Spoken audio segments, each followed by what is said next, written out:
All right. So with that said, my number one rule, remember guys, try every single problem out. I know it's tough to look at problems that you're nervous about or not confident with, and you might want to sit back and watch me do it. But remember, every day I sound like a broken record, but experience is king here. Not just King Keto over here, but experience is king. All right. And so the fact of the matter is, at the end of the day, if you don't try, you don't get the benefit of seeing the right and wrong ways to do it and feeling it for yourself. So my PSA, remember that this is a really good one. I really do. I enjoyed really making this one today. One bad day is not your fault. A bad week, oh yeah, definitely is. Because at the end of the day with life, look, we can't control. We can't. Things happen, cool, whatever. But what you can control is your reaction. And so you got to make sure that whatever happens to you in life, you're keeping a clear head and keeping your goals in mind. If your goal is to be productive and you had a bad morning, why would you let 10 seconds of your day ruin the entire 24 hours? That makes no sense. And I know it makes no sense to you either. But I know when emotions are in there in the heat of the moment, we tend to make decisions sometimes that don't align with who we want to be. But at the end of the day, what's most important are your goals, not your feelings. And I know that sounds, really harsh, but you got to keep the big picture in mind. You have to. And you got to find a way to move forward, no matter what's going on. And so with that said, if you're about this, you know what the deal is. Type in hashtag ASVAB and let's go. Oh, Jadrian's first today. Okay. All right. And you're on the camera, boss. Let me see. What's up, bro? I see you. Hey. And Roselle, I see you. Tara, she's back. I didn't scare her off. Okay, cool. What's up, Judith? Same girl. She's still here. All right. We got Emily on the camera. Amy, Yesenia, and Svetlana. We got David coming in now too. Perfect.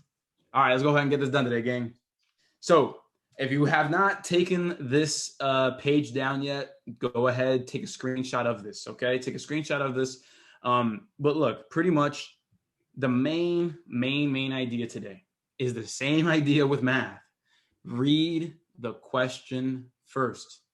Again, remember, the question always tells you, hey, what kind of mindset do you need to be in for this? Like, what are you about to figure out? That's what the question does for you. And so if you're not reading the question first and you read an entire passage or an entire page of text without knowing why you're reading it, like that's going to get mighty boring, mighty quick, right? And you don't even know what it is that you do. And then by the time you're done reading, you get smacked in the face with a question that you're like, I got to go back now and figure out what that was about.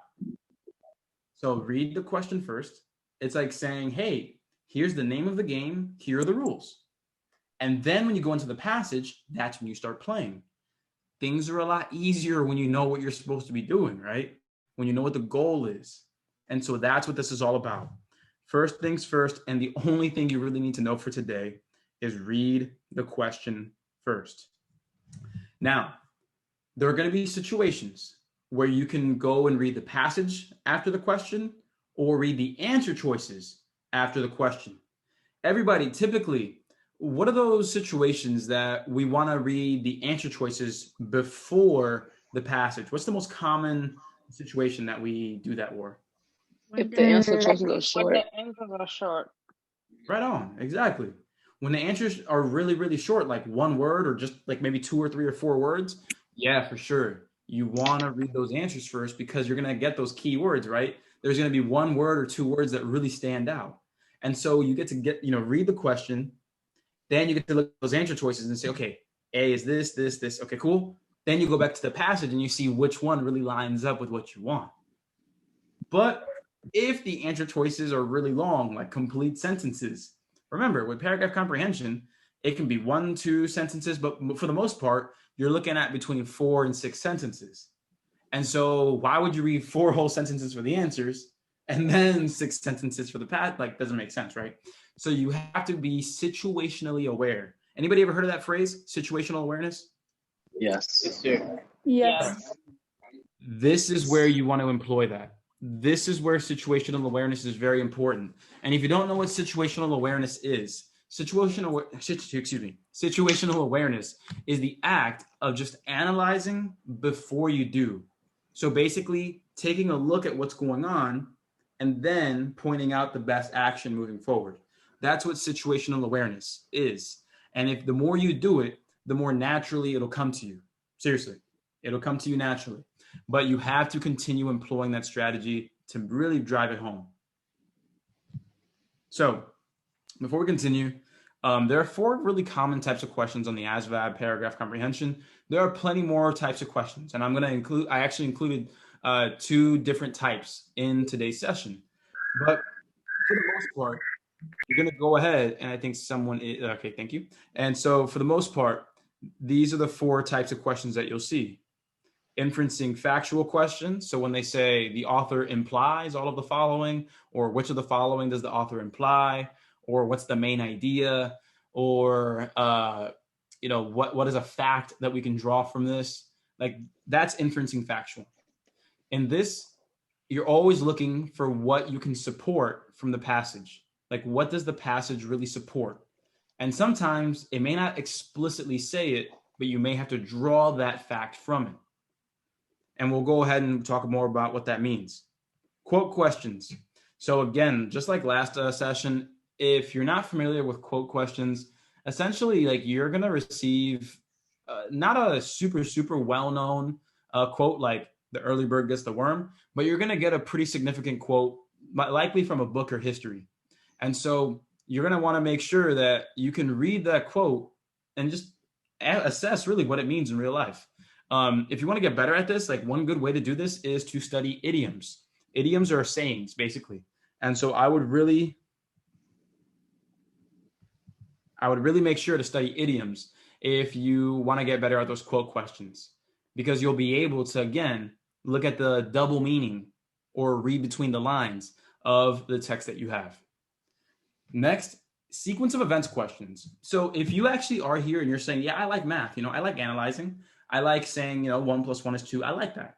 Well, then sequence of events questions are going to be your main go-to. Like, you're going to like these because sequence of events questions, they're all analysis. You have to basically go in order from start to finish perfectly what is being described in the passage.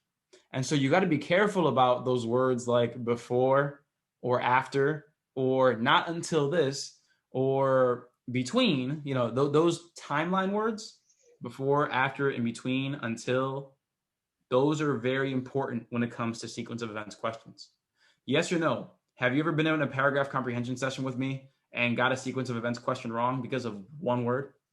Yes. Yep. Yes. Yeah, it's happened, right? It's happened before. So it's all good. And so we want to make sure that, again, we really pay attention to the text because every word matters in this case. So you have to be really analytical. Lastly, next sentence questions. So when it comes to next sentence questions, these are awesome. So next sentence questions, well, with these, you have to really, this one honestly is one of the hardest, to be very fair with you, because you really have to get a feel for the flow of the passage. So the who, what, and where, why. You have to really get a hold of that and the tone of the passage, because you need to understand what they're currently saying to feed into what they might say next. And to be honest with you, that's really tough because you have to be able to read, but not just read, but digest it as you go along, like really get a flow and a feel for it. And so with practice, you can get better at this. With practice, you can get better at all of these, obviously. But for me, at least, the hardest is next sentence. The easiest one for me is sequence of events because it is like seriously A, B, C, D. And then the other ones are so-so for me. So with that said, who's ready to get started? Yes. Ready. Me. Let's go with Pedro. The rage I get. That's funny, man. The rage I get. I mean, don't punch air, man, but we got this. All right, so here's how this is going to work. On the paragraph comprehension section, you're going to get about 2 minutes per question. I'm going to go ahead and give you 2.5 minutes, okay? I'm going to give you 2.5 minutes. I know typically I like to give you guys 3 minutes, 2 minutes and then 1 minute to check your work. But I want to make sure we get through as many of these problems as we possibly can. And so with that said, that's why I'm going to make it 2.5 minutes. I will let you know when 2 minutes are up to give you the last 30 seconds to figure out what your answer is or take a guess if you need to. Does that sound fair, everybody? Yes. Yes, sir. All right, sounds good. Yes, So let's sir. work here. Yes, sir. Ryan, it's about 2 minutes for paragraph. So 3, 2, 1, let's go. Let me go ahead and mute you guys real quick. And remember, type ready when you're ready. Simply type ready when you're ready.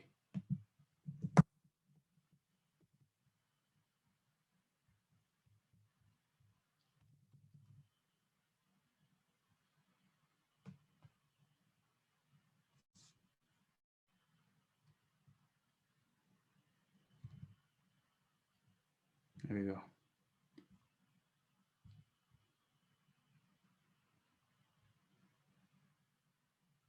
Hey, what's up, Edgar? Oh, sorry, Jacob. So we just started this problem. We have 2.5 minutes for this one. We're 30 seconds in. So do your best, but I'll bring you up to speed. I got you.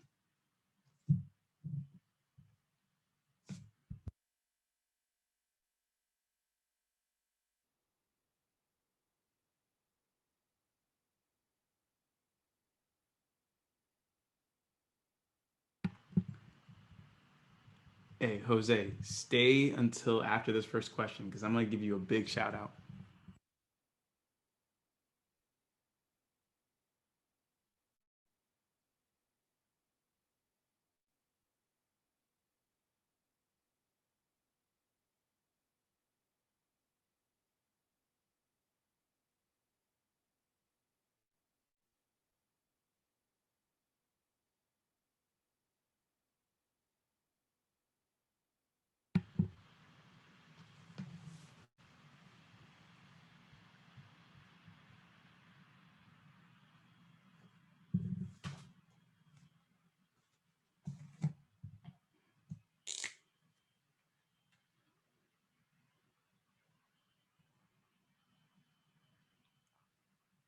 All right, so that's the 2-minute mark. 30 seconds left here.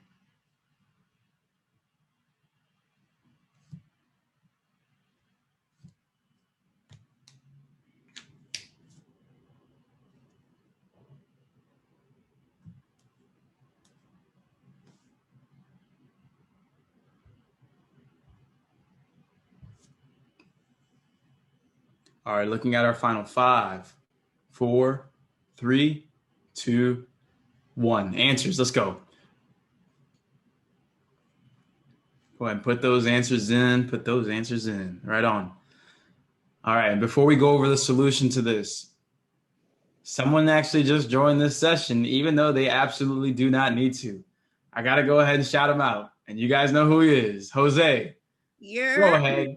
Give me a yurt if you're here, man. My light just turned on right when I said yurt. That's actually pretty cool. But I got to shout Jose out, man. Jose actually just passed today. This week, we had Jose pass. We had Valerie pass. We had Marquetta pass. Like, it's just been a crazy good week for y'all, man. And I'm happy for you, boss. Jose, yurt, man. For real. Congratulations, boss. You absolutely deserve it, man. Congratulations, man. Just want to say that you've never seen a teacher that's so happy when the students pass a test and you show, man, it's easy, dude. It's easy. Helping other people succeed helps me wake up in the morning. Like it is that much part of my life.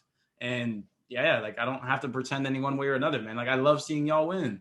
It's a very, very, very happy thing for me. So dude, you deserve it. You busted your butt off just like everybody else is right now. And everybody's turn will come. You just gotta be patient. Work hard at it every day, man. And yo, seriously, this is what it's all about, man. Congrats. I really do appreciate that, man. Thank you. Continue your classes. You want a better score. You got a 56. Yeah, 56 is a hell of a lot better than you thought you'd get, right? And so now let's go ahead and shoot for that 80, man. Congrats. So let's go ahead and bring it back together here. Let's go ahead and keep it going. So first things first, everybody, let's go ahead and be repetitive here. Let's brainwash ourselves. First thing we always do with paragraph comprehension is Read Read the the question. question. Read the question first. That's right, guys. Perfect. So we're going to read the question here. So according to the passage, exercise blank. Okay. So this is one of those questions where the answer choices are not 1 or 2 words, but they're not really, really, really long, like a whole sentence, right? Because you can see here that it says exercise and then it's finishing a sentence. So this is one of those moments where it's up to you. If you want to read the passage first, go ahead. If you want to look at the answers first, go ahead. It's actually right. Okay. It's okay. Absolutely okay. But what you need to focus on is the question first, though. Exercise is what we are talking about, okay? Exercise is what we're talking about. So what I'm going to do here is go ahead and begin with the passage first, keeping in mind that everything I care about has to do with exercise, okay? So let's get to it. Exercise is a natural way to boost endorphins. The release of endorphins increases happiness, enjoyment, and interest levels, all of which are important for productivity. Okay? So, release of endorphins. Now, here's the thing, everybody. Does this have to do with exercise when they say increase happiness, enjoyment, and interest levels, important for productivity? Does that explicitly say exercise that it's connected to? No. No. Nope. No. The thing is that it's actually yes, because here's the thing. Here's the thing. So this is part of those implications. So it's all good. I know I fed you guys trying to lead y'all one way, but the thing is it's actually false because look, it says exercise is a natural way to boost endorphins. So basically they're saying, hey, look, there's a connection between exercise and endorphins. 1 second. Right there. There's a connection between exercise and endorphins. And then they go on to say, hey, endorphins increases happiness, enjoyment, interest levels, and that's important for productivity. They made the connection. So it's kind of like saying, hey, I like driving this BMW. And then you can go on to say, this BMW has a cup holder. So is it safe to say that I have a cup holder then if I drive a BMW? Yeah, it's safe to say that. Because again, if I say, hey, I drive this BMW and that BMW has a cup holder, that means I got a cup holder. Does that make sense, everybody? Yes. Yes, sir. Yes. So that's Yes, a it connection. If 1 means 2 and 2 means 3, then 1 means 3. And we're good. So with that, next sentence, it says, meanwhile, stretching regularly helps maintain great posture and prevent soreness. Everybody, let me ask you this right here. Is this actually important? No. No. No. That does not talk about exercise. We are looking for things about exercise. So this is all what I'm saying in terms of keeping that focus to what you need to find. Hey, Ryan, no worries, man. Thanks for coming for what you could. But that's the thing here. That's the thing. We want to make sure we keep our attention focused. This actually does not matter. Let me write this in red. Here we go. This does not matter because it does not talk about, again, exercise. So here we go. A, exercise decreases your chances of becoming sore. Is that true or false, everybody? False. True? That's false. My bad. False. False. False. According to the passage, again, according to the passage. What's up, Yaya and Twin? So according to the passage, stretching helps you maintain good posture and prevent soreness. Stretching, not exercise. And so we must say that A does not work. So far, so good, everybody? Yes. Yes, sir. Sir. Perfect. Now let's go ahead and go to B here. B, exercise releases endorphins, which help you maintain posture. What did we say was about posture? What helps you maintain posture? Stretching. Stretching. Stretching. That's stretching. If we took this out, if we just took this part out, would answer B be correct? Yes. No. Yes. Yeah. Because Oh my God. exercise Yes. does release endorphins. It does. It's just false to say that it helps you maintain posture. You see where I'm going with that? Yes, sir. It's a half true answer. The whole thing isn't true. So you can't say that it's actually good. So one more time. Right on, Owen. So one more time, let me make sure we are seeing what's going on. Exercise absolutely does help you release endorphins. It does. But exercise does not help you maintain good posture. That is stretching. That's right here. So let me go ahead and erase this. Right here. Stretching, posture, not exercise and posture. It's stretching and posture. So B, incorrect. Let's take a look at C. Exercise should always be followed by stretching. Okay, let's think about this in the real world. In the real world, will that be true, right? Exercise should be followed by stretching. You should Yes. stretch, Yeah. Mm-hmm. right? You may be looking at that like, yeah, I mean, duh, like, yeah, of course. But the thing is, look, according to the passage, guys, it's according to the passage. In the passage, did they make that connection? Did they say after you exercise, you must stretch? No. No. Mm-mm. No, it doesn't say that. It does not. Exactly. And so this is where I want to really speak to those frustrations, because did anybody here pick C and get frustrated when it's not the answer? I mean, it's okay if you are frustrated, but that's the most important thing that you understand, though. It's because the question says, according to the passage. It's about what the author is saying, not about what's actually true. Does that make sense, guys? Sir. Sir. Mm-hmm. Yes. Yes, it does. Yes, sir. This is the author's story, not the real world, okay? It's the author's story that matters here. And that's why C is incorrect. And so D, increases your chances of productivity. Yes, that's the answer. And here's why. For the same reason that I talked about it in the beginning, I fed into it. Exercise boosts endorphins. Endorphins are important for productivity. Therefore, exercise leads to productivity. Boom. Does that make sense, everybody? Yes, sir. Sir. All right, cool. Even if we got it wrong, are we feeling like, okay, that wasn't too bad because I can see why the answer is correct now? Yeah. Yeah, I got it. Cool. I'm glad we got it there. Oh, I haven't seen Bridget in a while. What's up, Bridget? Coming in here. There we go. All right, perfect. All right. So we're going to go ahead and dive into question 2. So here's the thing. I want to make sure that you guys are all, on the same page in terms of not trying to write everything down in paragraph comprehension. Like, to write all of this down and then the answers and then still pay attention. Don't worry about it. Take a screenshot if you need to. You're fine. Okay. I don't care if you guys take screenshots. I always also put the questions and notes into the group tutoring pass, so you can wait and see that too. So don't feel like you have to write everything down, okay? But here we go. 3, 2, 1, 2.5 minutes. Let's go. I'll let you know when the 2-minute mark is up. And again, remember, type ready when you're ready.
All right, so we have 30 seconds left here. Remember, guys, type ready when you're ready. We're not revealing the answers.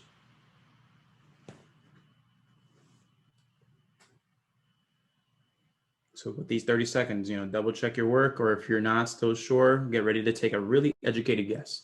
Treat this like test time.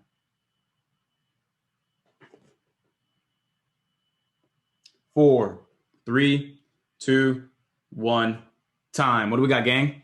What do we have? What do we got? What do we got? All right, let's check it. Let's check it. All right, we got some A's, some C's. All right, let me let you guys unmute yourselves if you need to. Okay, so A's and C's, it looks like. See, we got some B's in here. We got A's and C's that we're debating between. Okay, so far. Again, put your answers in, everybody. Everybody put your answers in. Looks like we got, oh, wow. Yeah, we got like 45 answers. So we got about 10, 15 people still in there. All right, cool. Kind of stuck on A or C, but you'll go with C, Janae. It's all good. Again, taking edumacated guesses is the right way to go. Am I teaching you grammar today? No, I'm teaching you paragraph comprehension. Take edumacated guesses and do your thing, all right? So here we go. The author implies all of the following. It's all good, yeah. The author implies all of the following, except what? All right, so before we even begin, okay, let's be very careful here, because if you read quickly, you might read the author implies all of the following, and then you might just start going off, right? What's the key word in this question that you got to really watch out for? Except. Except. All right, so let's go ahead and dissect that really quick. Can I get one person to go ahead and explain what the word except means in terms of tackling a problem like this? Me. All right, go ahead, Tori. Except mean what's not in the passage. Ooh, not included in perfectly said. That's very perfectly said, very simply stated. I love it. Yeah. Except means what is not stated in the passage, what is not supported in the passage. And specifically for paragraph comprehension, what you're trying to accomplish here is you're basically saying this means that 3 answers are supported. However, one of them is not.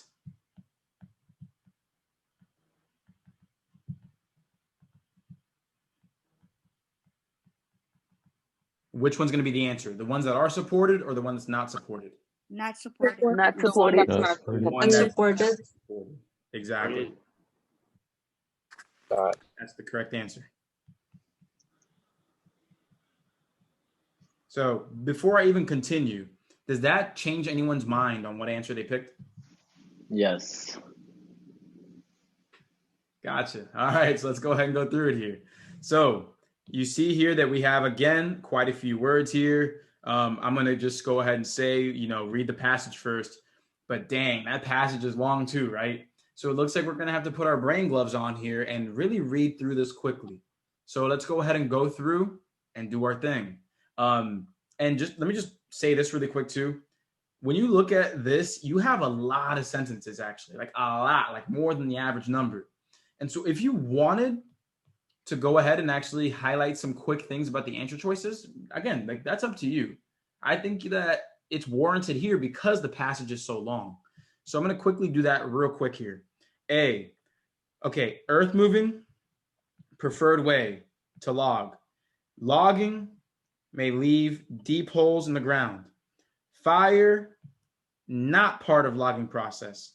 Logging, okay, so we're talking about logging. That's great. So actually, I know that this is all about logging. Okay, so earth moving is preferred way. Logging, deep holes in ground. Fire, not part logging. Logging can cause single stumps. Regrow, more stumps. Multiple just means more, right? So one stump means more stumps. All right, so you see what I did there. And if you didn't quite pick up on it, it's okay. But what I've done here is I'm just trying to simplify this for myself, grabbing those keywords that I want to keep in my head when I go back to read, okay? Just grab those keywords. So A, earth moving preferred way. B, deep holes in the ground. C, fire is not part of the process. D, one stump turns into more stumps. Okay, I'm going to go through the passage now. And when I see one of those keywords pop up, I'm going to take a quick moment just to dissect it and then come back. So here we go. Logging is an on-site process which involves the cutting, skidding, and loading of trees or logs onto trucks. So far, any keywords pop up? No. Nope, right? So far we're good, right? No keywords popped up. All right, cool. And that's the great thing about it. Now you know that you don't have to reread that sentence. Next, signs of a formerly logged forest include old stuff. What do we say? Is that a keyword? Yes. Do you Yes. see why sometimes reading the answers is okay? There it is right there. So boom, I'm going to start highlighting this. So, okay, let me zoom back in. So signs of a formerly logged forest include old stumps or a single stump with multiple sprouts regrown from it. Oh, what does that sound like, guys? D. That D. sounds like D. D. And D says again, can cause single stumps to regrow from multiple stumps. So this is a true statement. This is a supported statement, excuse me. This is supported. What does it mean if the answer is supported when the question says accept? It's not Not included. Exactly. What's up, Rich? included. But yeah, it is not included. It is not included. Bye-bye. It's gone. Because the thing is, again, this is supported. We're looking for the one that's not supported. And because of that, D is gone. Because it's a true statement, we're looking for the wrong statement. Boom, done. Next, let's keep going here. So in addition, there may be fairly deep, oh, is that another keyword? Yes. Yes. Sir. The beauty of Yep. getting those keywords. So deep holes here. Okay. So in addition, there may be fairly deep holes in the ground left by rotted stumps and outlined at the surface by neighboring tree roots. Which answer does that take out for us? B. B. D. That That's it. game they Out, need 'cause deep again, balls. this is supported. Mm-hmm. And we're looking for the exception. So boom, by B. All right, so now we're looking between A and C. So if you're nervous here and you got like 10 seconds left, this is a good situation to be in because you got a 50-50 shot, right? Not a Right. 25% shot. So this is the importance of trying all the way down to the last second because it does open up more opportunity for you. But let's keep going here. All right, by contrast, where intensive Fire. Fire. Mm-hmm. keyword. So let's see if that's supported here. So by contrast, where intensive fire, plowing, or earth moving has removed trees, stumps, and seed banks, an entirely new forest is created. Okay. By contrast, where intensive, what does contrast mean? Comparing. Comparing means looking at similarities. Contrast means Contrast looking is looking at different. Finding differences. exactly. It means looking at the differences. And so with that said, that means that if we're talking about logging this whole time, and then they say by contrast, that means that we're not talking about logging anymore. Mm-mm. And so they say that fire is not part of the logging process. Is that supported? Yes. Yeah, it is. Yeah. Yep. Again, we're talking about logging Mm-hmm. from here all the way down to here. Talking about logging. And then they say by contrast. So they're saying, hey, now not by comparison, but by difference here, fire, plowing, and earth moving has removed tree stumps and seed banks and entirely new forest is created. So again, fire is not part of the logging process. That is supported. Yes. And that's Make it so why easy. A is the answer. Give me if you're feeling good about this one. Yeah. Yes. Yeah. Yeah, I'm getting it. Yeah.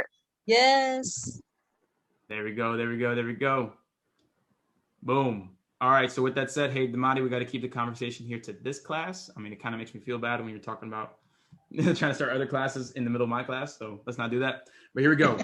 Number 3. Let's go ahead and dive on in. 2.5 minutes starting now. I will let you know when that 2-minute marker is in.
All right, so that's the 2-minute mark. We have 30 seconds to go.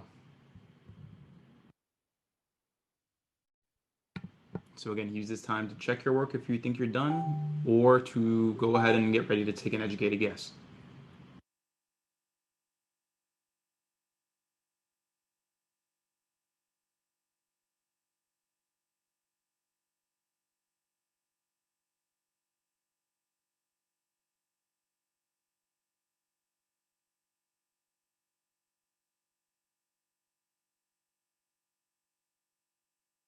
And that's time. Answers. Let's go ahead and put those answers in. What do we got, gang?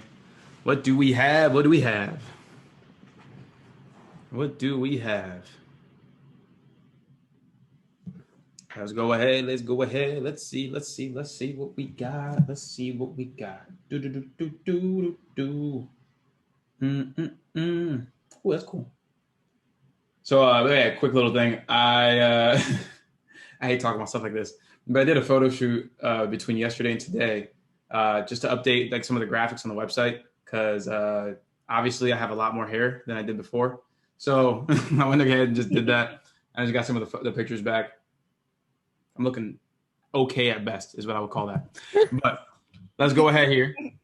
All right, so we have a lot of C's and A's. All right, so let's go ahead and see what's going on here. All right, so it's all good if you didn't have enough time. It's all good because we're going to go ahead and go through this and go about the strategies that are going to help us be as efficient as possible.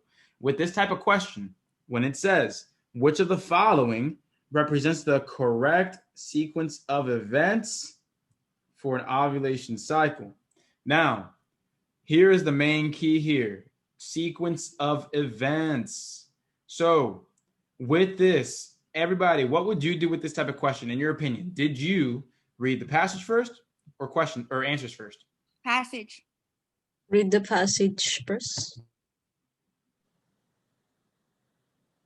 Okay, anybody else? You're sending a I passage? went with the flow. There's I went with the flow. I was reading Actually, both, my bad. honestly. Yeah, Actually, I'm I was thinking going that back you and to read the forth. question. back and forth. I read the Yeah. passage first. I got you. All right, cool. No worries. So let me go ahead and take you through the way that I would do it. Now, if my method does not make sense or it's difficult to understand, ask me to repeat myself. And if after that it still doesn't make sense, then just go ahead. I'll work with you separately to try to help you understand this, okay? But let me know if this truly makes sense. I am going to read the answers first. And here's why. When it comes to sequence of events questions, it is very analytical. It is very, very, very analytical. Sequence of events is going to say, this is what happens first, second, third, fourth, and so forth. Usually you're going to have, it's going to be between 3 and 5. The average one is going to be 4 things that you have to really account for. But here's why I'm telling you to read the answers first. Not only is it because it's analytical, but it's because more often than not, the first thing in each answer choice, most of them are going to be the same. One of them might be different. Like, have you guys done those questions before for sequence of events and you see similar answers? Yes. Yeah. Like now, yeah. Yeah. And the thing is, you can literally go in there and check off yes or no for each answer choice as you go along. So follow along here. Watch this. Pay attention. Put your pencil down. Just watch. So here we go. Let me grab red here. I'm going to read the answers. First thing, I'm going to only read the first thing for every answer. Only the first thing. Because what I'm going to do is use a process of elimination here, okay? I'm going to use a process of elimination.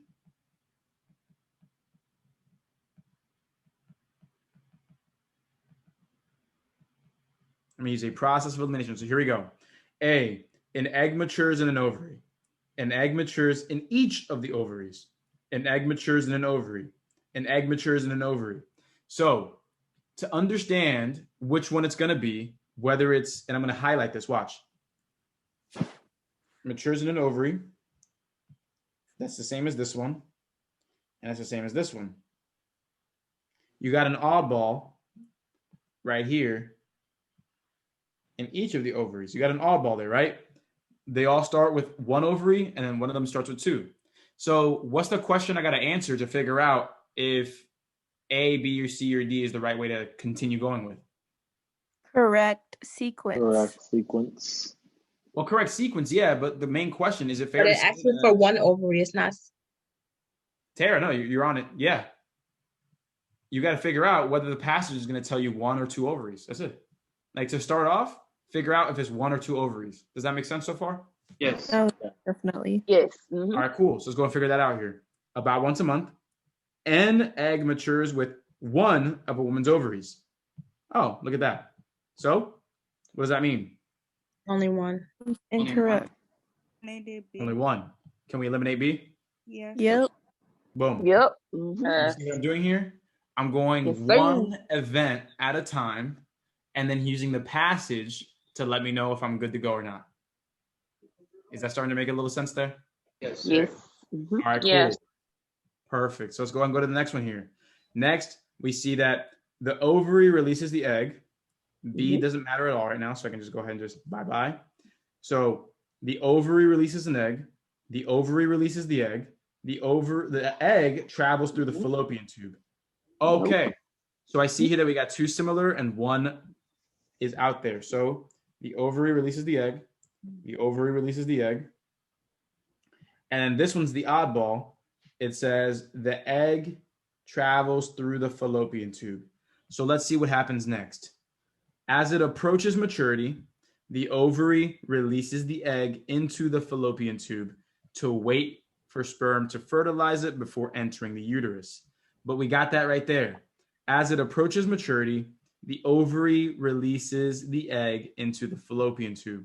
Which one does that support? Which answer choices? D. A and C. Exactly. A and C are supported. We see that D is not. It's not supposed. Boom. Do you see how calm we can go through this if we use the answer choices and the events one at a time? Yes. Like this is how we can remain calm here. This is how we can do it. Now, let's go ahead here and move to see what the next thing is. The egg travels through the fallopian tube. The egg travels through the fallopian tube. Okay, so do we even have to question if the egg travels through the fallopian tube first? No. No. No. Ah, it's the same thing for both. It says the same thing. What's the only thing we got to question then? The egg disintegrates the uterine lining. The egg disintegrates into the uterine lining. The egg disintegrates the uterine lining. So this is what happens when you read fast. You may not pick up on those things here. The and into. Yep. Gotcha. Yep. Yeah. So now we got to figure out whether the egg disintegrates the uterine lining, or it's the egg itself that gets disintegrated. And if you know if you're a woman and you know your body, you know that the answer is going to be C. Into. Yeah. C. Exactly. Because you see it right here. If the egg is not fertilized, it disintegrates and is absorbed into the uterine lining. Right there. Into the uterine. And that's why C is the answer. A, not. The egg does not disintegrate the lining. It is the lining that disintegrates the egg. That's so easy. Now I get it, Anderson. I got you, man. I got you. Thanks, dude. Yeah, I got you. It's all good. It's all good. So, I love how you guys love saying "you're," man. I'm reading this this brand here. I love it. So, with that said, on a scale of 1 to 10, do you understand the strategy for sequence of events questions? Yes, Go sir. 1 event Sir. Yes, sir. The passage. Yes, Sir. I do. Cool. What? Because it took me a couple of tries here, like because I've gone over hundreds of these problems. Like I've done it myself, like really going through and trying to formulate like what's the best strategy that they're gonna really get used to that'll really help them out. And at the end of the day, when it comes to sequence of events, this is logical. This is a process. And so it makes so much sense just to go with the answers first and eliminate as you go to be as quick as possible with it, or to be as Make it calm as easy possible. too. The Sometimes- strategy. Yeah, like maybe 1 out of every 50 problems, it might be faster to read it first, but 99% of the time, the answers are the place to go. So if there's anything you write down before we continue, it's this right here. Sequence of events questions, huge process of elimination. Process of elimination. All right, so here we go. We're getting ready for the next one now. Again, 2.5 minutes. I'll let you know when the 2-minute marker's up. Type ready when you're ready. Here we go, gang. 3, 2, 1. Let's get it. And if you've seen this one before, I apologize. Again, I told you I am mixing in just a couple of familiar ones from the past.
Hey, good luck, Janae.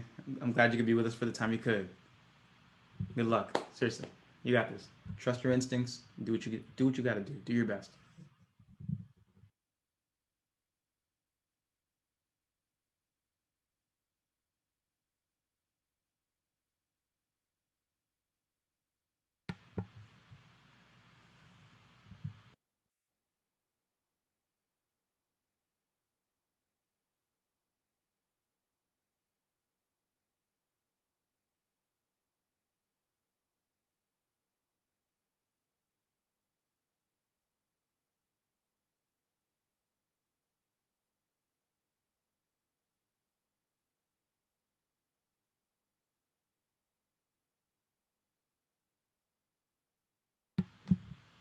All right, we are at the 2-minute mark. We got 30 seconds to go.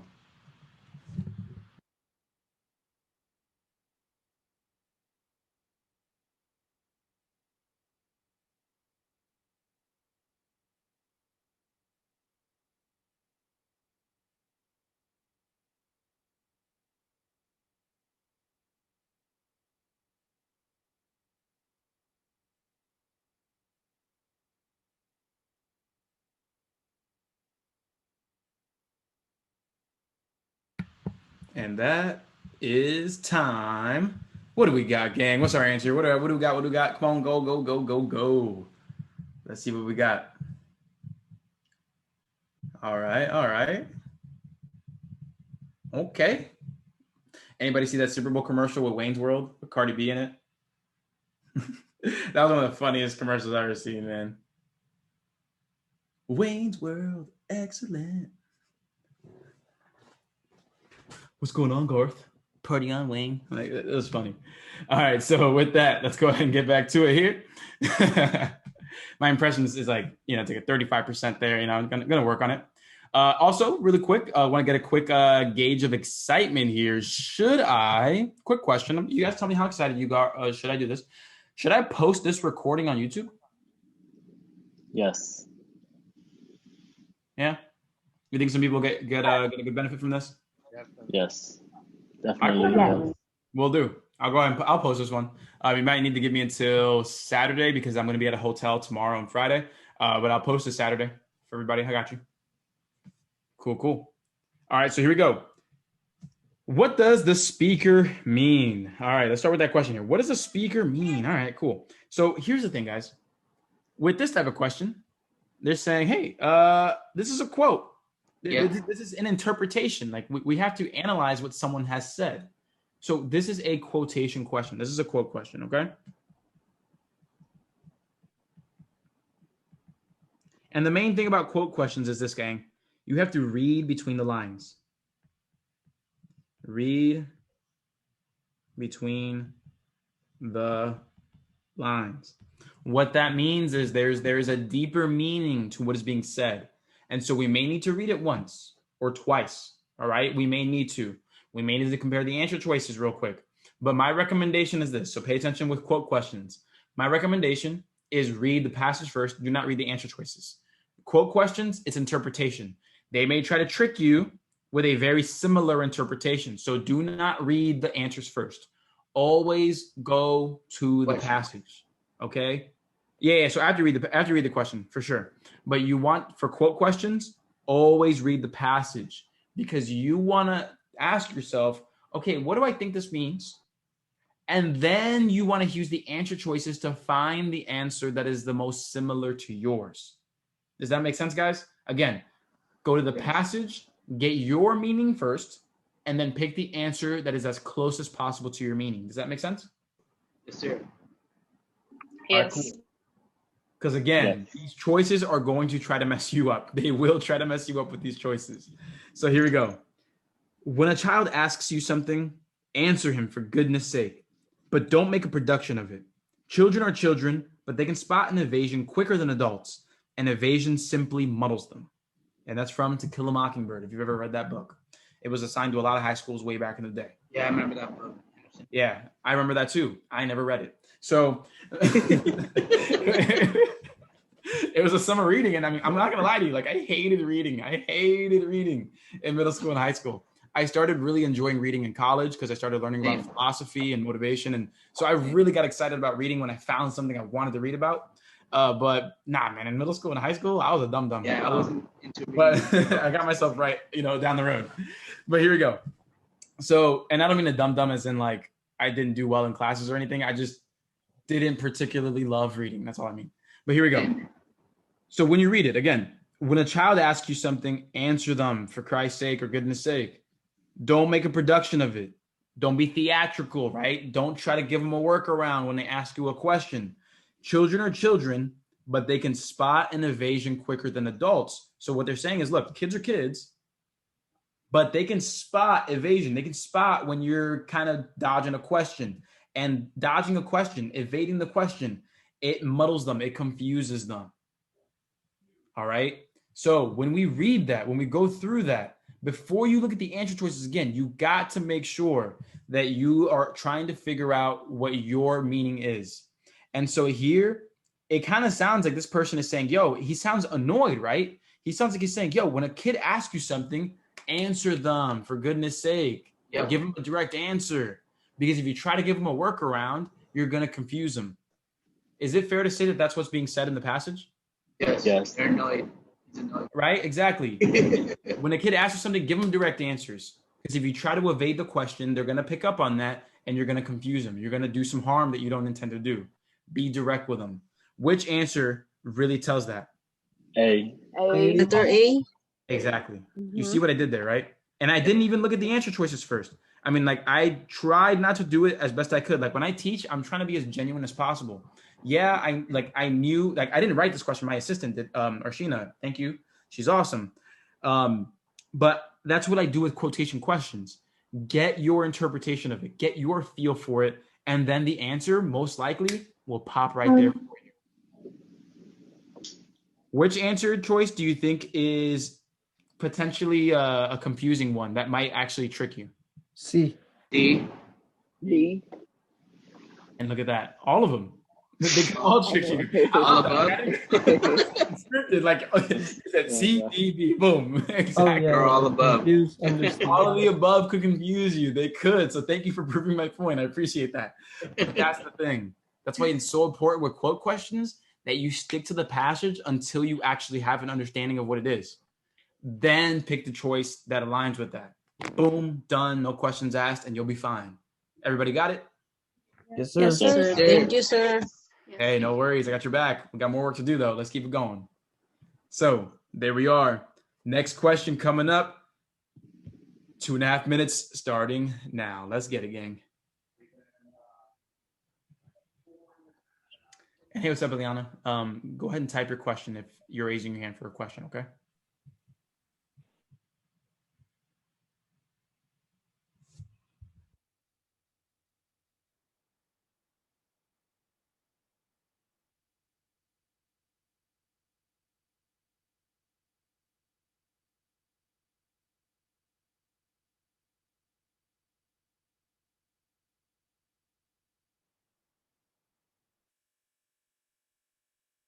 So remember, guys, same deal here. Stick to the passage until you have a good interpretation. Then go to the choices. Do not go to the choices until then because they will confuse you. Stick to the passage.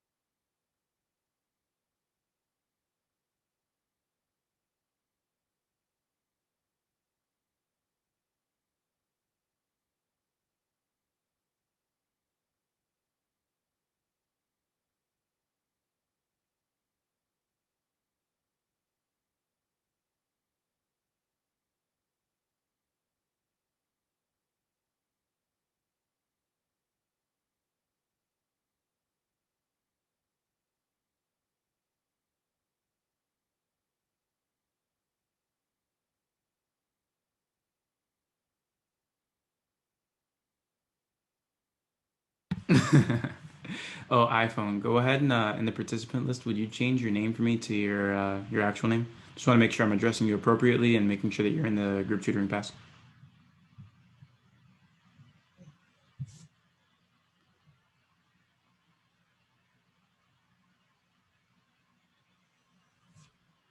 All right, that's the 2-minute mark. We got 30 seconds to go. Thanks, Eliana. Appreciate it. Yeah, hit me up. I got your back.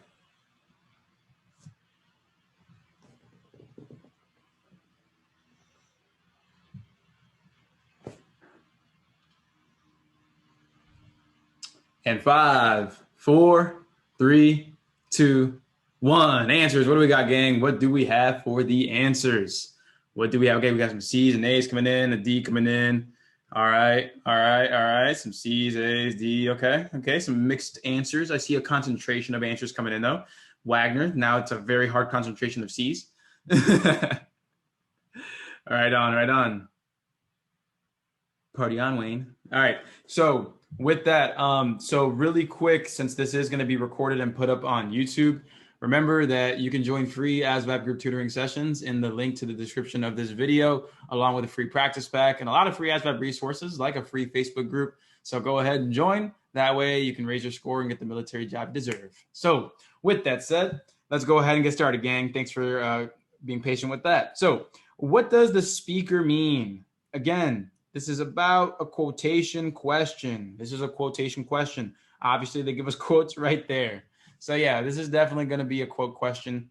And what did I say about a quote question? Read the passage or the answers first. And let me unmute you guys. All right, go ahead. Passage. Passage first. Right, passage first. And then do we want to go passage back to the answers, passage answers? No. Oh, What did I say? No. Read passage until you understand. Come up Adrian, with that's your right. meaning. That's right. Read the passage over and over and over again until you get your meaning. Get your meaning. And then look at the choice that aligns with that meaning that you got from it. Because I'm telling you, if you go ahead and read the quote and then read the choices to see which one you think it might be, one of those choices or two of them or three of them or all of them are going to be like, hey, look at me. This makes sense. Oh, this makes sense too. Oh, this makes, and then you're in the mode of like, Jesus Cristo, no, like you're in crap. Like I'm stuck. Like you don't want to be in that position. You don't want to be in that position. So here we go. In Mary Shelley's Frankenstein, it is said, life, although it may only be an accumulation of anguish, is dear to me, and I will defend it. So one more time. Life, although it may be only an accumulation of anguish. What does anguish mean, everybody? anger? Hard. Anger. Right. Difficult.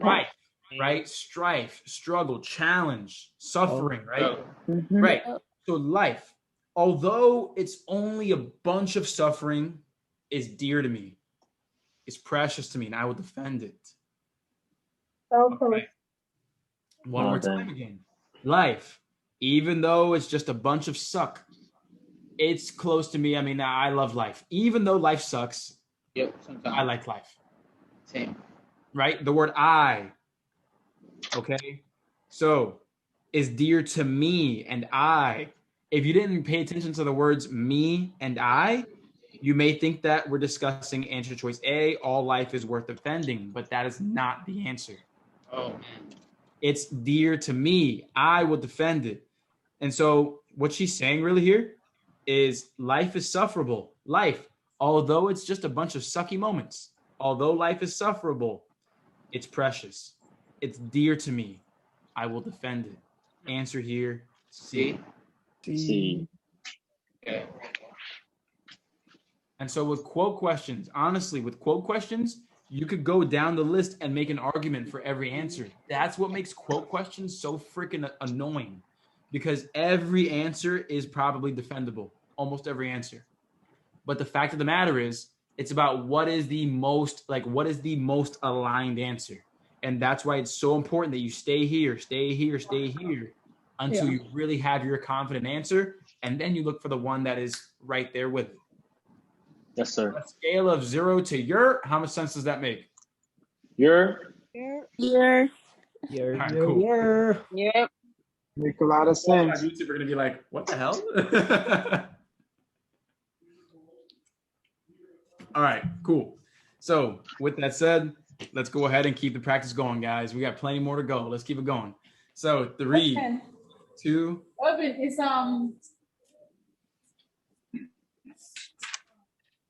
1, and go. really right. Yeah.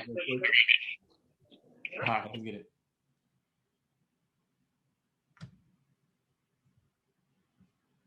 Read the question first.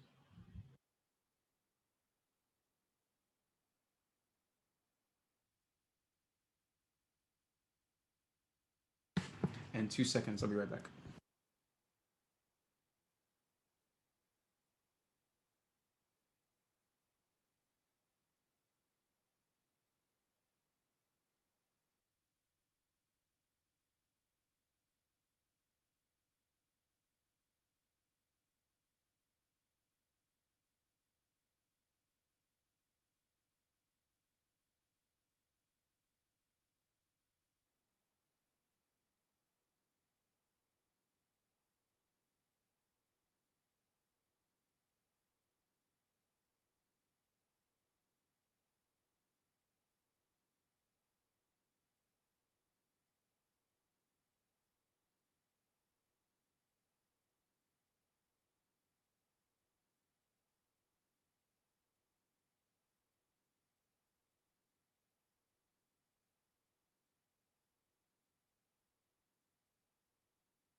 All right, that's the 2-minute mark. We got 30 seconds left. So this is where we got to hit crunch time, figure out what your answer is, lock that thing in.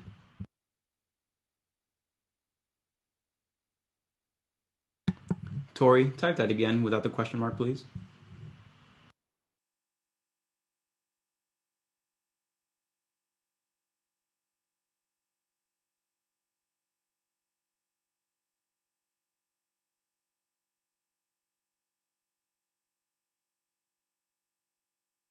And 2, 1, time. Let's go. Answers.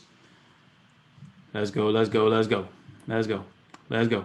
Let's go, let's go, let's go. What do we got?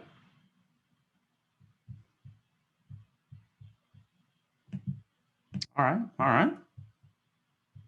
Okay, so we got, let me go ahead and mute you guys real quick. Okay, so we got some very differing answers here. At first, started off, got some B's and C's and A's and B's and C's, more C's, A's, D's, B's. All right, so we got some varying answers. That's quite all right. That is quite all right. So remember, I'm going to say this because I don't think I've said this in a couple of days. Remember, it is not about getting the question right or wrong. Like, that doesn't matter. What do I always say, guys? It's not about getting the question right or wrong. It's about understanding It's Why? It's why. understanding why it's right or wrong. So anybody here who is with us right now or watching this recording in the group tutoring pass or on YouTube, remember, it is not about getting the question right or wrong. It's about understanding why. That is how you raise your confidence and raise your score. Because if you are just in the mode of doing a question, circling your answer and moving on, or seeing that you got it right or wrong, and then just moving on without really fortifying and really establishing a deeper connection with those reasons, then you're not doing yourself a service. Like, you can gain more from one question if you dive into it and understand why than you could with 5 questions if you just marked and moved on. You can get a lot out of one question. So make sure you squeeze all of that experience that you can out of every single question. Everybody here, does that make sense? Sir. Yes. Yes. Sir. All right, sounds Yes. good. I'm hoping someone one day is gonna like just pull randomly like a fax machine and just say, "Yup, fax." All right, so here we go. Question is, according to the passage, what is the what is the significance of the famous photo? What is the significance of the famous photo? So again, according to the passage, remember, according to the passage means, hey, this is fact. What you believe is true is not fact. This is fact, okay? That's what according to the passage means. We're basically going through the lens of the author here. And then it says, what is the significance of the famous photo? All right. What is the significance? All right. Significance doesn't mean, oh, what's a random fact that they said in the passage? All right. If you pick an answer choice that is apparently true, that doesn't mean it's the correct answer. Like you need to understand that they're asking you about the significance of the famous photo. Okay. So here's how we're going to go about this. You see that the answer choices here are relatively short and the passage is, oh my God, long. And we don't really want to go through all of that unless we really know what we're looking for, right? We don't want to go through all of this unless we really know what we're looking for. So I'm going to go through the choices real quick, highlight a keyword or two about the famous photo, and then use those keywords to look through the passage, okay? So here we go. President Nixon said it was fake. The photo contains nudity of a child. The photo still meets controversy today. President Nixon did not like the immediate and wide-reaching effects. Okay, so when we talk about significance of something, we want to understand the entirety of it, right? Like what it really represents, the significance of it, what it truly represents, or what this is all about. And so let's go through here. Taken June 8, 1972, the most famous photo of the Vietnam War depicts a 9-year-old Vietnamese girl fleeing a village, so running away from a village, which had just been mistakenly bombed with napalm by North Vietnamese planes. That sucks. That really sucks. The photographer doused the young girl, Phan Thi Kim Phuc, in water before transporting her to an American center for medical attention. The photo's effects, significance, effects. This is where it comes into play. Does everybody see that? Yes, sir. The photos Yeah. effects. So literally like these first couple of sentences, I'm not going to say that they don't matter because obviously this is a significant moment in history. But what I mean is, in terms of this question, this is where the bread and butter starts happening. Like this is where we start really paying attention. And so let me highlight that for us. The photos effects were immediate and wide reaching. President Nixon was so worried about its effects, he speculated that it was fake, created to bolster anti-war sentiment. All right. So is this one sentence the entire passage? Yes. Is this one sentence the entire passage? Oh. No, there's a lot of Oh sentences. no. Sorry. This is one moment. You're good. This is one moment here. This is one moment. And so you could look at A and say, oh, Nixon speculated it was fake. That is a fact from the passage, but is that the significance of the photo? No. Mm-mm. So let's go ahead and continue reading here. So he speculated it was fake to bolster anti-war sentiment. But 40 years after it was published worldwide and held up against many newspaper and magazine publishing standards, the photo faced similar obstacles when Facebook briefly removed it, arguing that its nudity defied their terms of use. So let me break that down for you so we really understand the significance of all of this here. Watch this. So we see that the photo's effects were immediate and wide-reaching. Nixon was worried. He didn't like it. He didn't like the effects of it. He didn't like the idea of seeing a child hit with napalm gas hit the newspapers. He didn't like that. So he said it was fake. All right. He said it was fake because he wanted to bolster anti-war sentiment. But then 40 years, even after it was proven to be a true photograph, an authentic photograph. Look right here. 40 years after it was published worldwide and held up against many standards of newspapers and magazines, it still faced obstacles. of people calling it fake, because even Facebook removed it, arguing that the nudity defied their terms of use. Mm-hmm. So what does it sound like? Does it sound like this is a simple story, or does it sound really complicated here? Simple. Complicated. Simple. I feel like it's simple. How is it simple when we are saying, yo, this photo came out, a president of the United States calls it fake, then later the newspapers and magazines say, nah, it's not fake, this is authentic. And then Facebook is like, nah, we're not going to let you guys post this. Yeah, Even though it's factual, we're not going to let you post It's more controversial. Yeah. Exactly. Is that Ronald? Yeah. Yes. What's up, Ronald? Yeah, how's it's it going? controversial. That's the significance. That is the significance of it. The photo still means controversy today. Like 40 years ago or 40 years prior to this, oh man, this came out. A president said, I don't want people seeing this. Okay, boom. 40 years later, boom. Nah, people should see this. This is true. People need to see this. Facebook's like, nah, people aren't going to see this. Does that sound like it's spelling the word controversy? Yes. That is controversy, man. That is controversy. Where you got the will of the people and fact and the will of a government all kind of acting against each other. And that is controversial. And because we're talking about the scope of the passage, yes, that is the significance of it. All of these, A, B, and D, are those facts? Did Nixon speculate it was fake? That's a fact. Yes. Did the photo contain nudity of a child? Yes. Yes. Did Nixon not like the effects? Yes. Yeah, that's a fact. Those are all facts. But we are talking about the significance here. And so overall, altogether, yeah. I mean, yes, it is a fact that it's still controversial today, but that's the significance of it. Throughout the entirety of this thing, throughout a 40-year period, it was controversial. Does that help anybody out a little bit? Yes. Yes. This one's a tough one. I'm not gonna lie. This one's a tough one because you have to battle with yourself to avoid reaching for the first fact that you see, right? It's so hard to see something that makes sense and not think it's the answer. Like, it's hard to do that. I'm gonna be with you right there. That's tough. But yeah. Did someone just post a picture? Svetlana? Okay, so yeah, open that at your discretion. But yeah, it's yeah. All right, so with that said, it's all good, Paneza. It's all good. This is one of the harder questions that you'll see because obviously there's a lot of text and then there's a lot of dissecting to do. So this is like an upper level, like level 9, 10 question.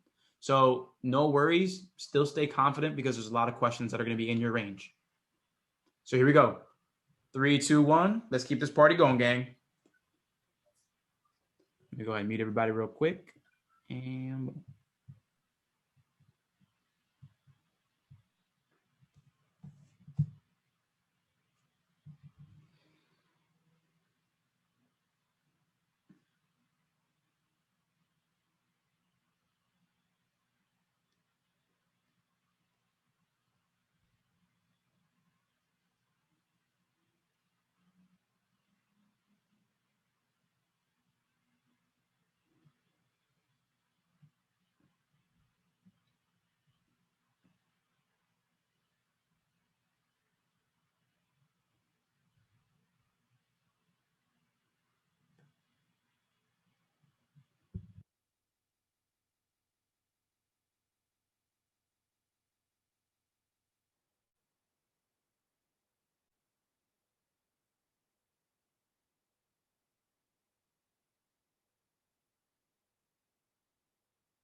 All right, so we are at the 2-minute mark. We have 30 seconds left. 30 seconds.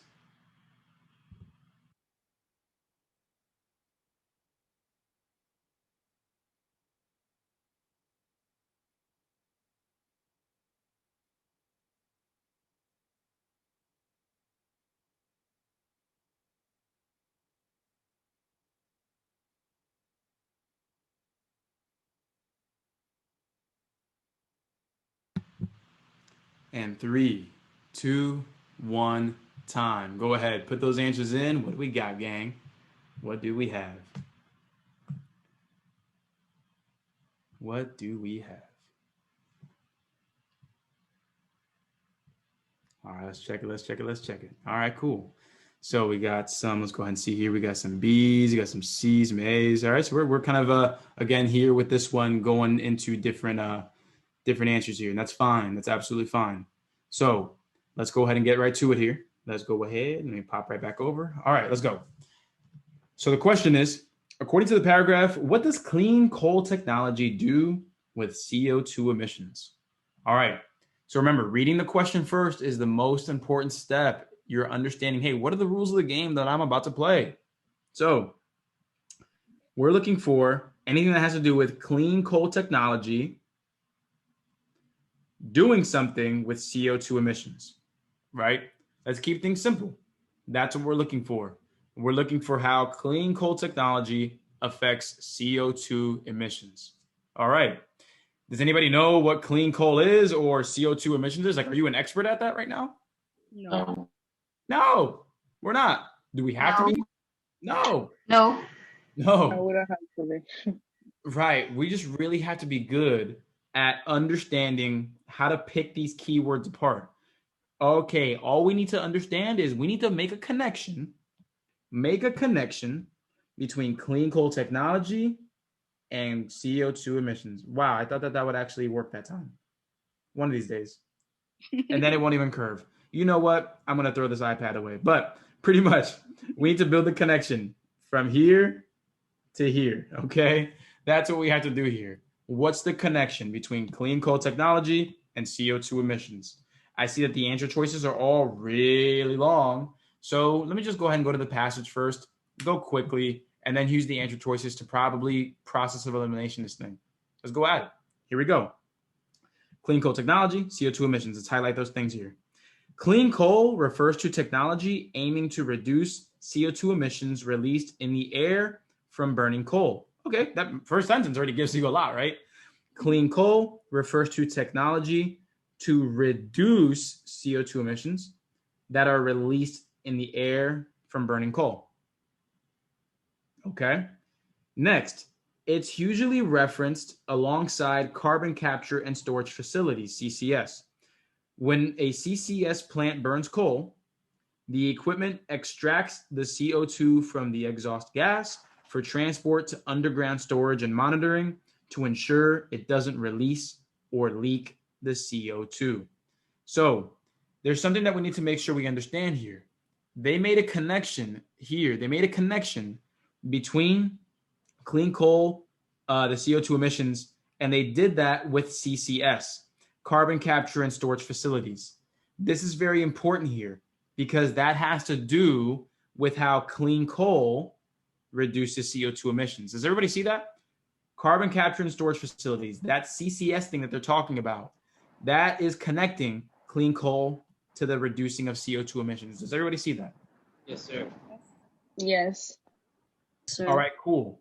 So because they give you that connection, because they say, hey, CCS, this carbon capture and storage facilities, this fancy science stuff here, that CCS term connects clean coal and CO2 emissions. And so what that means is when I figure out what CCS does, that is what clean coal does with CO2 emissions. That is it. That is it. And watch this. Watch this. Next sentence here. When a CCS plant burns coal, so when it burns coal, the equipment extracts the CO2 from the exhaust gas. What does extract mean? Taken away. Right. It takes out. It pulls from it, right? Extracting, pulling, taking out. Okay. So the equipment extracts the CO2 from the exhaust gas, and it does that so it can transport it to an underground storage and monitoring to ensure it doesn't release or leak. So this is the purpose of it. We don't really need that. We just need the action. What does it do? We want the action, not the purpose. We want the action. And it says here, it extracts the CO2 so it can transport it to underground storage and monitoring. Which of these answer choices says that? Let's go through. A, the emissions are extracted from the atmosphere. Did they say anything about atmosphere here? No. No. No. We can get rid of A. No. Next, B. So again, atmosphere was the main thing here. That's a heck no. B. The emissions are transported and stored underground for monitoring. Does that sound like a bullseye? Yes. Yeah. That's a bullseye. Yes. That's exactly what we were looking at. Yeah. Booyah. Damn. And then do I even need to go to C and D? No, but I will. 'Cause I'm No. going to show you why they're wrong. Okay. I'm going to show you why C and D are also wrong. So C, the emissions are released into a CCS plant for burning coal. No. The CCS plant generates the emissions and then it's extracted. The emissions don't get released into the plant. Like imagine that. If you had the CO2 emissions get released into a plant, I'm pretty sure that everybody working there would die in a couple of minutes. Like, no, that doesn't make sense at all. That doesn't make sense. We're just throwing you around for the loop. So again, emissions are released into the plant. That is not what's happening. No, no, no. That is very dangerous, actually. D, the emissions are monitored underground until they are ready for extraction. No, they are extracted and then stored underground, right? That's what it says here. They're extracted from the exhaust and then transported underground. Not monitored underground until they're ready to be extracted. No, they don't monitor crap. They just take it out as soon as they see it and they monitor it later. And so that's why D is out of the question as well. And so therefore, with that said, does anybody here see their mistake if they chose anything other than B? Yes. Yes. Cool. Because again, remember, it's those simple things, right? It's those little words. It's those little things that really make a big difference. And so we really got to be careful there when we're going through that. So with that said, how are we feeling on a scale of 1 to 10 about this one? How are we feeling? 10. I'll say 7 to 8. 8, 10. Also, then Okay. Sounds good. Sounds good. As long as we're making improvements, like this is really what I want to see.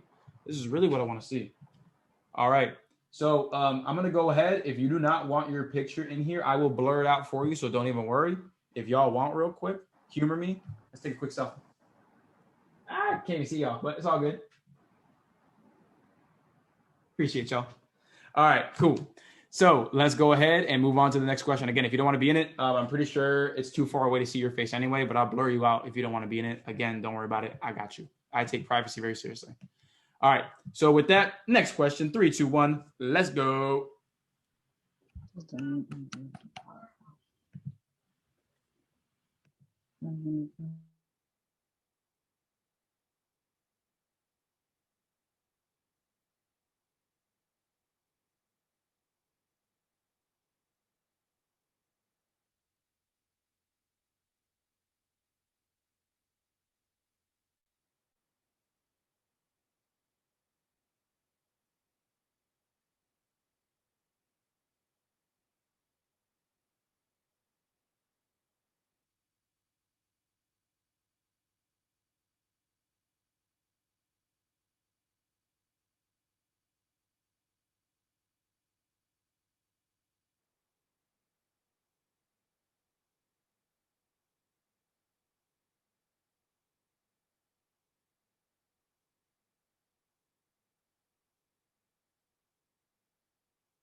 Really quick to that person who private messaged me that. Yeah, so I invited you to the class as a courtesy. Yeah, and I'm glad you're asking about the group tutoring pass. Just wait till the end. I'll share the links with you. You're good.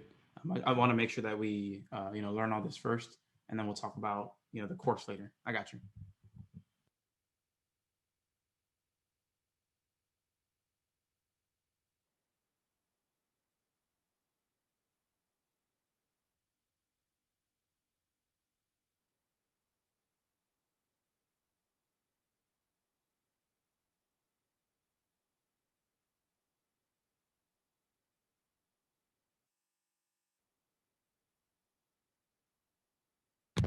That is the 2-minute mark. 30 seconds to go.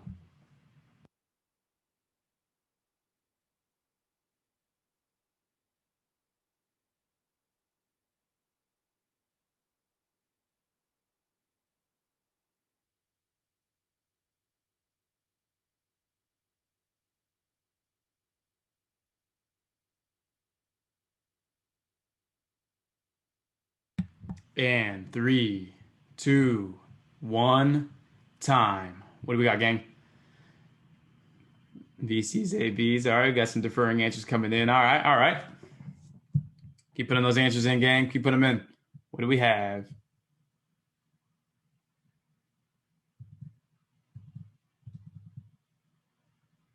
All right. Okay, cool. All right. So let's go and check it out here, gang. Let's go ahead and do it. So here, what is the main idea of the paragraph? All right. So we're looking at main idea here. So everybody, when they say main idea, does that mean we're trying to point out one singular fact, or are we trying to point out the result or the scope of what we're reading? The scope of what we're reading. Right. The order, main point of view. Exactly. We kind of want to understand the big picture, like what we got out of this in the end, like what do we see, like what really happened, what can we conclude, right? What do we get out of all this? That's what we want to understand. And so when we read this here, main idea of the paragraph, here's a question where I would really suggest, just like a quote question, reading the passage first and then finding what your rendition of main idea aligns with the most. Because again, if you use those answer choices first for a main idea question, there's going to be some facts in every single answer choice, right? There's going to be facts in every single one. And then you might get swayed one way or the other based off of what seems a little more enticing. So my advice here, write that down. Not just for quote questions, but for also main idea questions, passage first. Passage first. Does that make sense, everybody? Mm-hmm. Yes. Yes, sir. Yes. Passage first here. Okay. So let's go ahead and go through it. We're going to read the whole thing. And this is a technique that I don't really have a name for yet. There probably is a name for in education. But what I like to do, and I think you guys saw me do it earlier. When I read when I read one sentence, then kind of repeated it in my own words, then read the next sentence, then repeated it in my own words instead of using those fancy words. You guys remember me doing that?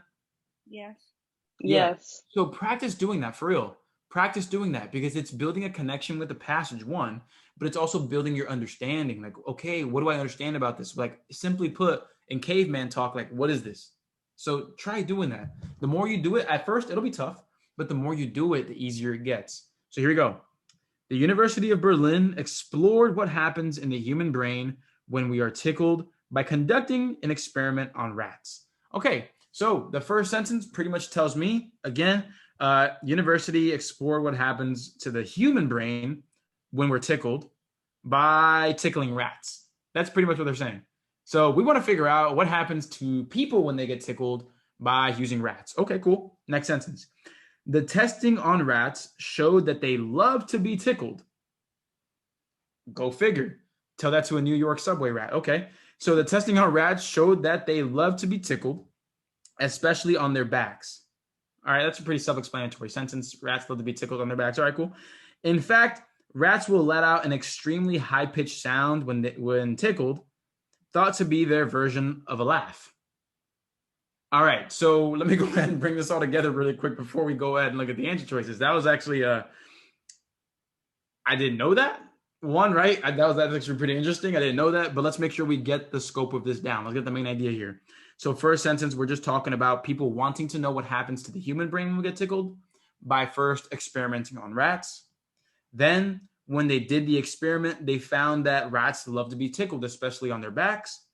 And even crazier, they let out an extremely high-pitched sound, and that's actually their version of laughing. Like, so they're basically saying that rats love to be tickled, and they actually laugh when they're tickled, kind of like how people do.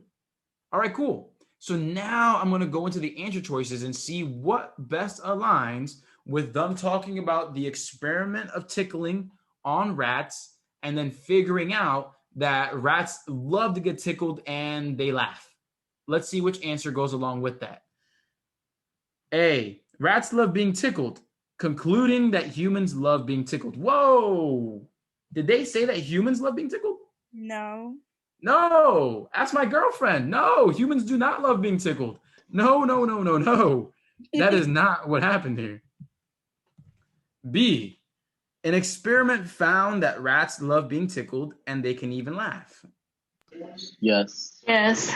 I got it wrong. Yeah. Anybody still laughing at the girlfriend thing? I see like a couple of people on camera chuckling a little bit. But yeah, an experiment found that rats love being tickled and they can even laugh. That's exactly what we got. Again, guys, the importance of repeating and summarizing what you're reading while you're doing it. Like, that's the importance of it. It really does help you out. C, rats will laugh by producing a high-pitched sound when you tickle their back. Is that factual? Yeah, that's true. That's true, but is it the main idea? No. No, it is not the main idea. This doesn't even talk about the experiment. Like, yes, this is over information into it. Okay. What was that, Ronald? Yeah. So how is Much it info. because My bad. talk about the My bad. Let me let Ronald speak real quick, and then Yaya, I think you were next, girl. I got you. No, I was just saying the answer C just give extra, so that means it's not correct. Gotcha. Yeah. They're just giving you information. They're just repeating something that they said. They're not exactly giving you the main idea. Yeah. Good. Yeah. What's up, girl? I mean, I was just kind of confused because the A talks about both the rats and the humans. That's like regarding the experiment that got humans going on. So how is it like Good B question. just talks about what the rats do? Got you. So A is incorrect because of this right here. So yeah, this is true. But did they ever say that the experiment concluded that humans love being tickled? This is not supported. That right there is not supported. And that's why A wouldn't be the answer, because they never said anything about concluding that humans love being tickled too. The point of the experiment was to see what happens when you tickle a rat, because it is similar to humans, but you can't conclude that just because you see that here, that it's the same exact thing for a whole other species of animal. So I hope that kind of makes sense in the ballpark, Yaya. Let me know, okay? It's the fact right here. Is this right here? Concluding. That's the big key there. They never concluded that humans love being tickled. They never did.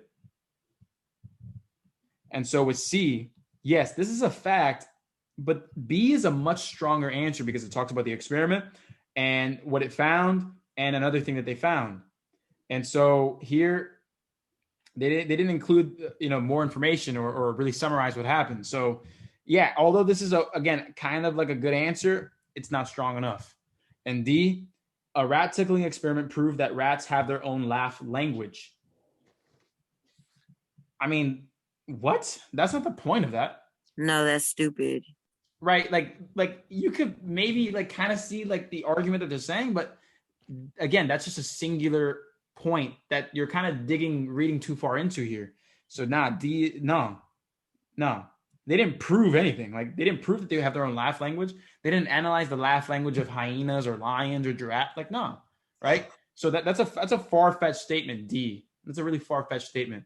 I hope we can see that now. And that's why B is the answer. Everybody so far so good on this one? Yes. Yes, sir. Yes, so far so good. Oh, yeah. Yes, sir. All right. So with that said, we got one more to go here, okay? I'm going to do one more. And with the remaining questions that we didn't get to today, I will grab all of these questions and we will do them next week, okay? Okay. Cool. So let's get the Okay, last one good. in. Let's go. Let's make this one count. 3, 2, 1, let's go. Ooh, if you're my analytical people, you may love this one.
All right, we hit the 2-minute mark. Closing on the final 30 seconds.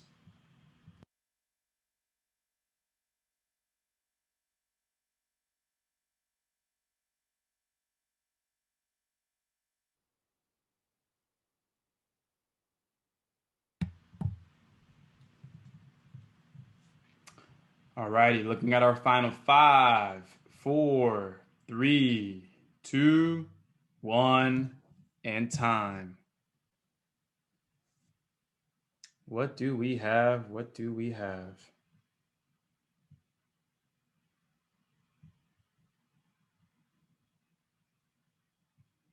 And if you're lost, that's all good. Ernesto, take a guess, boss. Take a guess. Take a guess, man. Finish strong here. Finish strong. What do we got? What do we got? What do we got? All right. So looks like, okay, we have a lot of C's and a lot of A's. So it's a battle between C's and A's.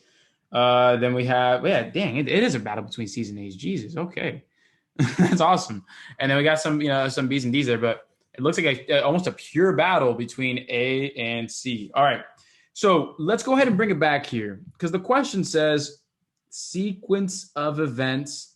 And you also need the key word here because sequence of events for what? For the 4 stages of grief. So let's remind ourselves, everybody, what do we say we should do when it comes to those sequence of events questions? Passage or answers? Read the answers. Answers. Read the answers. That's right. We got to read the answers. That's right, Marcus. We got to read the answers. And the reason that we do that, remember, this is a process of elimination game because a question like this with sequence of events, it is hyper analytical. All right.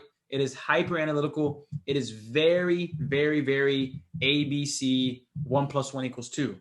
It may not always feel that way, but this is the type of question that is very, very, very analytical. So here's what I mean again. If you're coming in late, because we did one of these earlier, here's what I mean. We're going to start off with A, B, C, and D because we're only going to start off with the first event, okay? There are multiple events. We're going to start off with the first event, see which ones are good and which ones are not, eliminate, and keep moving forward. Watch this. A, shock and numbness is first. B, yearning and searching is first. C, shock and numbness. D, shock and numbness. So let's go ahead and read to see which one is true for first.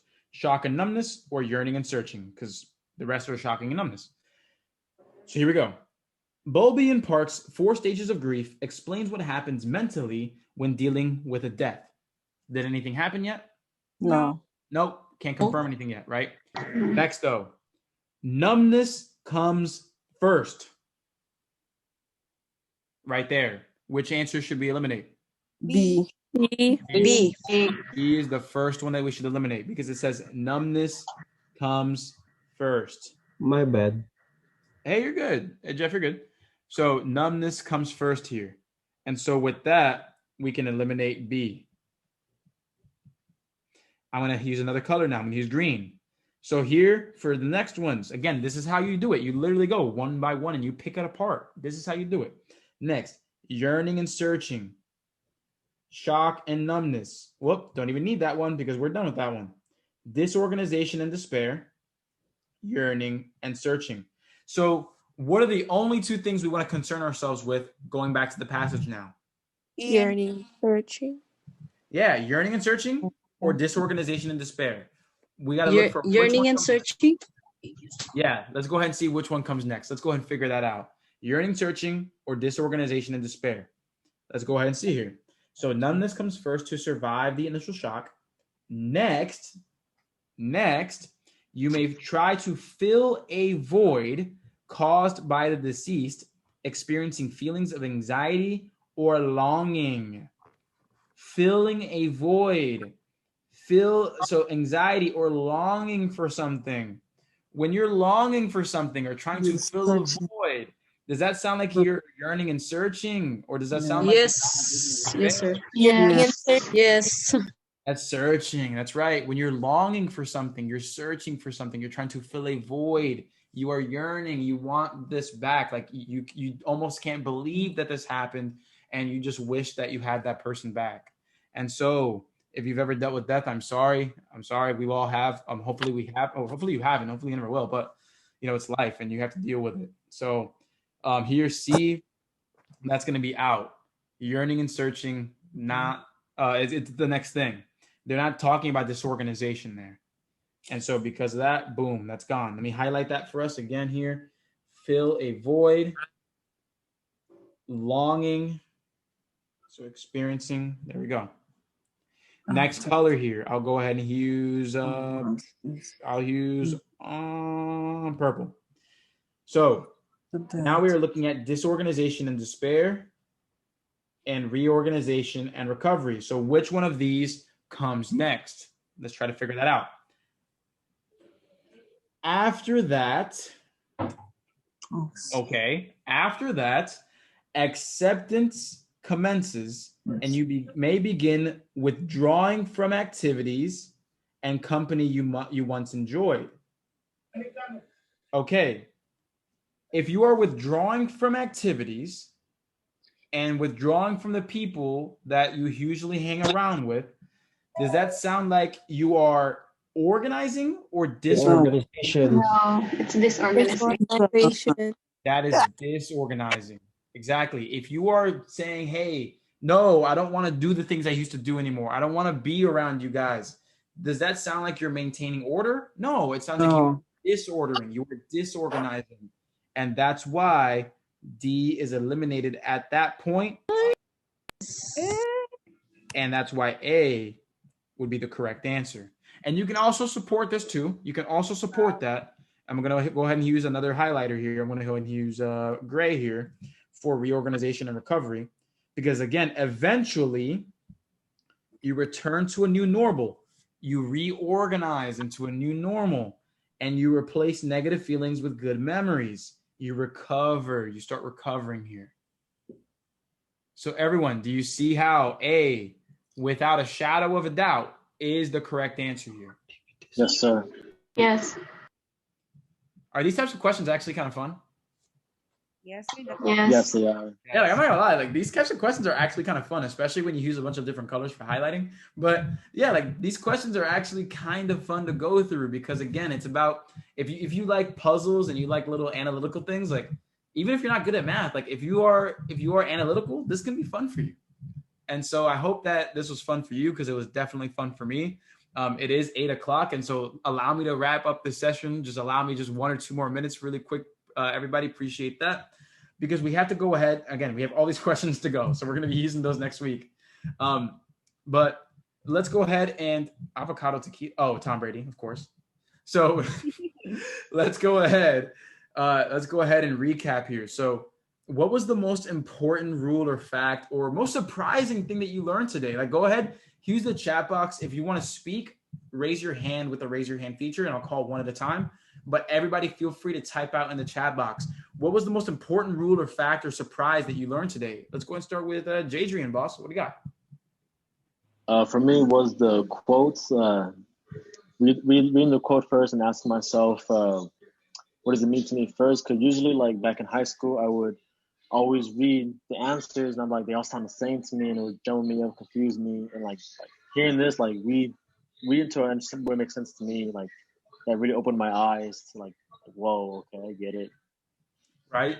And remember, notice how when I gave you these strategies, I didn't just say, when you see this, do that. See this? No, I gave you a reason, right? I gave you a reason why you should be doing that. Because at the end of the day, if you don't know why you're doing something, is it easy to forget? Yes, it is. Yeah. If you don't know why you're doing something, it's very easy to forget it. And so, Jadrian, great job there, man. Appreciate that. So before we go on to the next speaker, let me go ahead and just echo some of the chat box here. So iPhone says, how to break down and analyze the questions effectively. Right on. Reading the passage, process of elimination. Right on. Learning how to answer sequence questions. One of my favorites, right? Read the passage and understand what you read. That's right, Roselle. Exactly. So let's go ahead and move forward here to Tori. What's going on, Tori? What stood out to you today? Quotation. Like, I read the quotes before you actually read the answers. That's what stood out to me the most today. Right on. Exactly. With those quote questions, those are designed to confuse you with the answer choices. Stick with the quote over and over and over and over until you pick it apart and get your meaning, and then compare it to the answer choices, and the one that compares the best, boom, pick it, don't look back, move forward. Because I'm telling you, the more time you spend on the answers there, the more confused you'll get. So Tori, hell of a job there. Great job. One more time for the chat box here. Let's see. Read the passage and understand what you read, finding the significance of the passage, understanding what you're looking for, recheck. These are all similar. Yes, I love this. I'll see you, Bridget. I love you. Yeah, Will, echoing that. Process of elimination, Yesenia, that's right. Understanding the different types of questions like inferencing and factual. I love it. And so last one, Panesa, and then we will wrap things up. Panesa, what do we got? Okay, for me, it's after reading the question is to like pay attention to like the passage after reading it, because in the last one I think I was like too quick to like pick the answer. I didn't really like pay attention to the first one. And it matters. So, it does matter, right? But with the quota, I'm good with that. Hey. It's on like the passage, like when it's like really long, I have to like read it more carefully before I choose the answer.